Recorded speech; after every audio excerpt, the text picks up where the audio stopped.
Olá, professores. Aqui quem fala é o Matheus Tadeu. Estou representando aqui hoje o grupo 57 nessa fase 3. Como integrante, a gente tem eu, o Eduardo, o Fábio e o Marcelo. Escrevemos aqui as etapas que a gente vai passar nessa apresentação. Então, iniciando aqui com o banco de dados. O banco de dados é simples, a gente optou a continuar com o MySQL, não mudar, por conta do tamanho mesmo da aplicação. Mas, pelo que já vimos até nas próximas fases, aí sim a gente vê mais sentido de talvez mudar, usar outro banco, enfim. Agora falando um pouco da nossa arquitetura. Como é que é o fluxo da nossa arquitetura? A gente tem o client. O client de início ele vai passar um JWT para a nossa API Gateway. A nossa API Gateway vai redirecionar ele aqui para o Lambda de autenticação, vai verificar se ele é um usuário anônimo, o admin ou cliente com CPF e vai retornar para o cliente esse JWT. Com esse novo JWT, a gente consegue definir ali na nossa aplicação até onde o usuário ali ele pode ter o acesso. Né? No caso de um admin, ele vai ter mais acessos. Então, a gente fazendo uma requisição nova ali com esse novo JWT para nossa API Gateway, ele vai chamar ali o nosso lambda de autorização, vai verificar se o nosso JWT é válido, vai retornar para o nosso API Gateway e ele já vai redirecionar aqui para o nosso Kubernetes aqui, do nosso EKS, onde de fato vai ter a nossa aplicação. E aqui, né, ele tem a conexão aqui com o nosso RDS que está em MySQL. Agora a gente vai falar um pouquinho aqui sobre os repositórios que a gente criou. Inicialmente, vamos focar aqui nos repositórios referente ao Terraform. Então, de forma geral, os arquivos que estão aqui com underline Terraform são aí os projetos que estão criando ali o nosso serviço ali na AWS. Esses projetos que estão com Terraform, a gente estruturou as branches da seguinte forma. A gente criou a main, onde quando é aprovado um merge request nela, é criado o serviço de produção, e a gente criou a dev, que quando é mergeado alguma branch nela, é criado o serviço de desenvolvimento. Antes disso, quando é aberto ali o merge request, é executado algumas validações ali do Terraform, né, como Terraform Validate, o Terraform plano, né, que a gente consegue ver tudo que vai ser aplicado ali de fato, e ali no merge request o usuário tem ali a possibilidade de analisar o que vai ser feito de fato lá na AWS e aplicar, mergear ou não.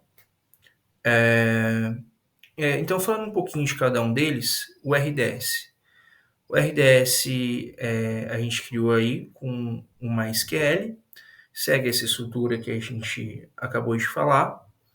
Ele tem um diferencial que a gente pode definir as propriedades do nosso RDS pelas vars do nosso GitHub.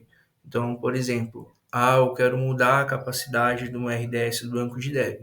Então, basta a gente ir lá na var, alterar, né, talvez colocar de 10 para 20 e executar a action ali, a ação ali novamente, que automaticamente ele vai atualizar o nosso banco lá na AWS.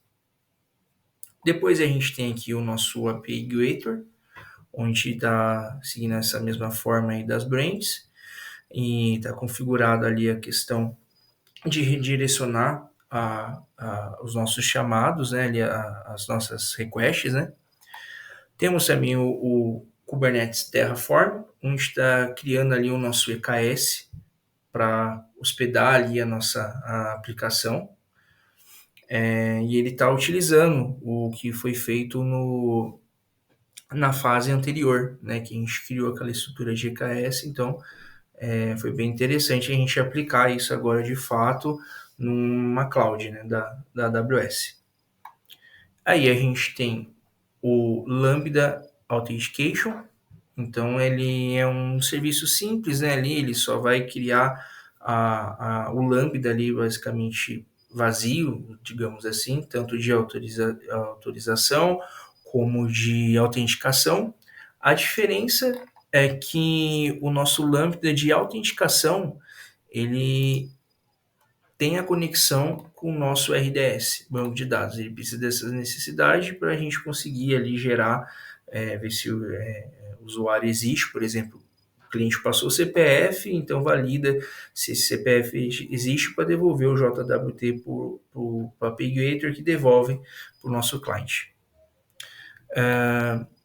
É isso, então a gente já pode ticar aqui essa parte do repositório de Terraform.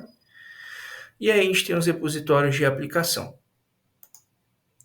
O repositório de aplicação segue aí o mesmo conceito, né, de se a gente abrir um merge request para main, ele vai fazer um deploy lá na main, e se a gente abrir um merge request para dev, vai fazer o deploy lá para o nosso ambiente de desenvolvimento. E tem ali algumas validações ao abrir o merge request, não muda muitas coisas. E então a gente tem isso para o nosso Kubernetes Application, onde de fato está a nossa aplicação. Então a gente, ao abrir o merge request ali para dev, por exemplo, vai executar os testes, tudo certinho. E aí, se a gente mergear de fato, ele faz o deploy para o ambiente de dev.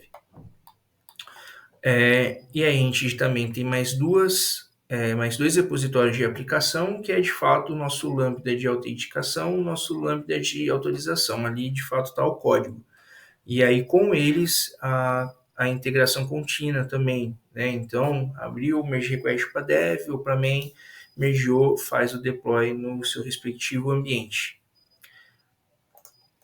Então, ficar aqui. Então, de forma resumida e objetiva, essa foi a forma que a gente estruturou.